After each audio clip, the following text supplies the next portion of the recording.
Olá, seja muito bem-vindo ao Igreja em Ordem e hoje nós vamos inaugurar uma série sobre o Estado laico. Estado laico que basicamente significa a separação da igreja, da religião e do Estado, mas que tem diversas ramificações e diversas nuances dentro desse conceito e nós vamos fazer vários vídeos para tratar diversos pontos sobre o Estado laico. No vídeo de hoje nós vamos falar sobre a origem do Estado laico, o histórico que levou ao que nós conhecemos como hoje Estado laico. Por isso que eu quero passar para o Tiago Moreira falar um pouco sobre esse panorama histórico do Estado laico.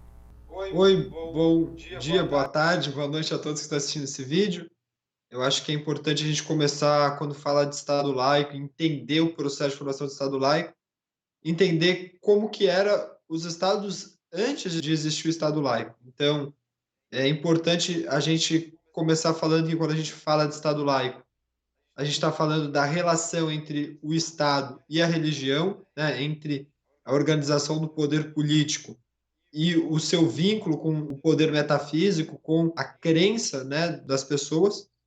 E essa relação entre Estado e religião, entre a organização de uma comunidade e o indivíduo, ela sempre existiu. Desde o início da história humana, a gente vê a religião presente e compondo a organização do Estado, justificando a organização do Estado, validando o poder político. Então, a gente costuma classificar as sociedades da antiguidade como sociedades monistas. O que, que é isso? Não havia uma dualidade entre o poder religioso e o poder político. E existia uma sociedade onde essa estrutura entre poder religioso e poder político se misturava, né? Então, isso é uma sociedade monista. Um exemplo disso, por exemplo, né, é a organização do povo de Israel.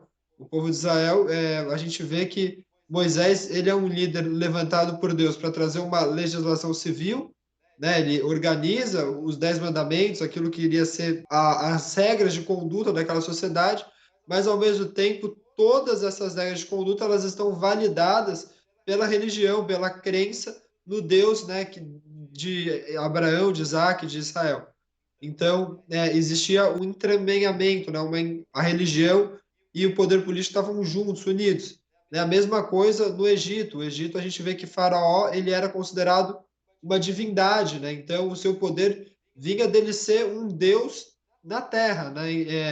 E essa mesma ideia, essa mesma visão, ela se estende e justifica o poder de todos os governantes desse período antigo. A gente vê, não vamos dizer absolutamente todas as sociedades, mas a maioria delas e as mais relevantes historicamente, inclusive para a formação da nossa cultura hoje, elas têm essa junção entre Estado e religião sem que haja uma separação.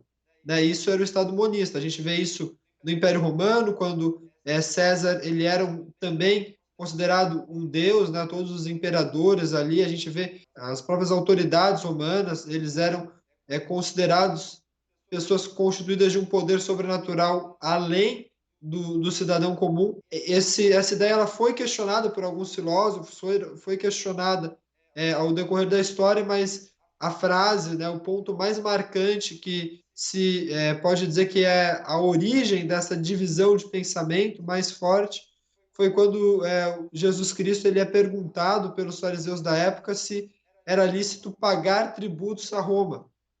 E aí ele pede uma moeda e diz: dai a César o que é de César e dai a Deus o que é de Deus, criando ali uma ideia de separação.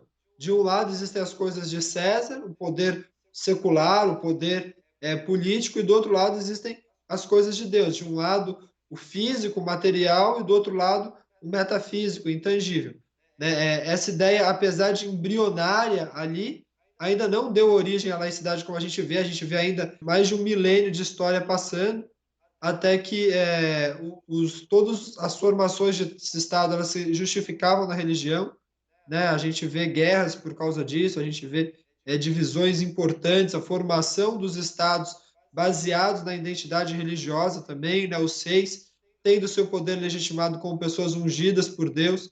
Então a gente vê muito forte a influência da igreja a partir ali do século IV, essa vinculação da religião com o Estado, ela permanece até a chegada da modernidade, do iluminismo e principalmente da reforma protestante, que ela restaura algumas ideias, principalmente de autonomia do indivíduo, que faz com que toda essa estrutura, essa forma de pensamento, de organização da sociedade, ela passe a ser revista. Né? E uma das ideias mais importantes disso é a da dignidade da pessoa humana. Eu quero passar essa bola aí para você, Thiago, para falar um pouquinho disso também, para a gente ir se aprofundando nesse tema. Tiago, quando a gente olha esse panorama histórico, a gente percebe que o indivíduo ele não é um protagonista. Ele faz parte de um todo, de uma massa, ele é um povo. Então, quando a gente passa a perceber esse novo olhar para o ser humano como um indivíduo dotado de necessidades, de individualidade, aí você passa a valorizar aquilo que ele necessita e passa a nutri-lo com os direitos que cabem a ele. Um deles é da liberdade de religião, de se expressar. Então, quando a gente pensa em dignidade da pessoa humana, a gente passa a não olhar mais o povo ou olhar somente um grupo de pessoas, mas você passa a olhar o indivíduo com as suas características, com a sua necessidade. Então, esse conceito de dignidade da pessoa humana, ele é importantíssimo para o que nós entendemos hoje como Estado laico, porque quando você observa o indivíduo na sua necessidade, a necessidade de se conectar com o transcendente, da sua espiritualidade, você passa a perceber que ele precisa de uma liberdade para exercer aquilo que o seu interior necessita. Uma necessidade que está vinculada a algo que o Estado não pode suprir. Então você passa a necessitar dessa separação, porque você não enxerga mais o todo, você não está falando só mais de um grupo de pessoas, você não está falando mais só do Estado, você não está falando mais só do rei como Deus, mas você está falando agora de um indivíduo que faz parte de uma população e que também necessita exercer a sua fé. Por isso que esse ponto da dignidade da pessoa humana é extremamente importante para o que nós vamos entender hoje como Estado laico, porque você precisa separar o que é igreja, separar o que é Estado, para que você possa dar essa autonomia para o indivíduo, para o ser humano. Por isso que a dignidade da pessoa humana é um ponto essencial para o que nós conhecemos hoje como Estado laico. Eu já passo para você, Tiago, para você falar o que veio depois disso.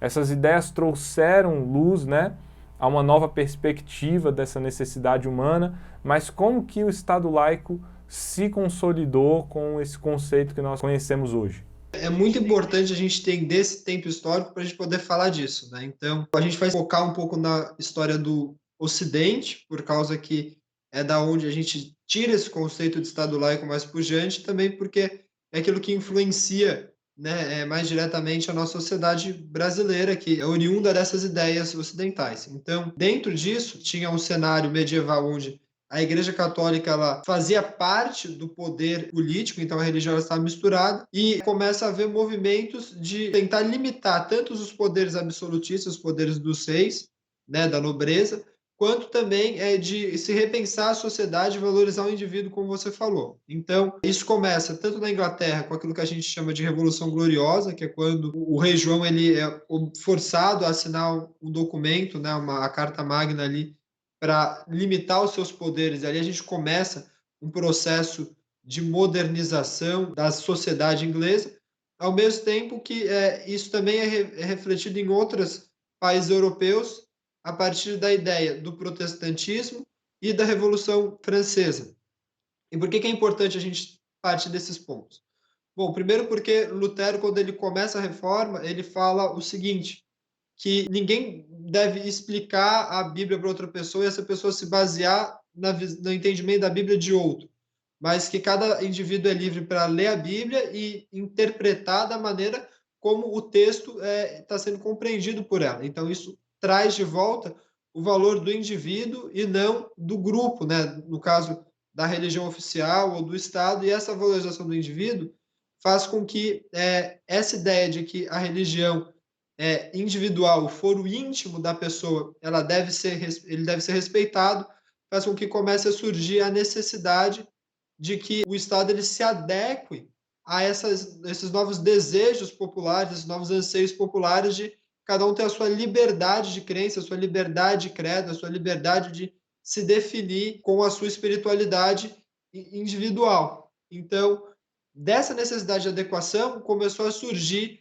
os modelos de Estado. Então, desde estados onde havia uma religião oficial, mas se permitia a prática de outras religiões de uma maneira mais aberta, né? É importante dizer que isso já existia, né, desde a antiguidade. Por exemplo, se a gente for olhar Jerusalém na época ali da Idade Média, a gente vai ver que ela foi dominada por árabes, mas que haviam judeus ali, haviam cristãos que peregrinavam a chamar Terra Santa, mas que sempre havia um clima de hostilidade no ar, né? Eles sempre eram marginalizados da sociedade. Era permitido que eles vivessem ali, mas eles não eram reconhecidos como cidadãos legítimos daquele Estado. Então, eu posso ter a minha religião, mas eu sou um outlaw, eu sou alguém afastado da comunidade, eu sou alguém com os meus direitos civis diminuídos por causa da minha opção religiosa.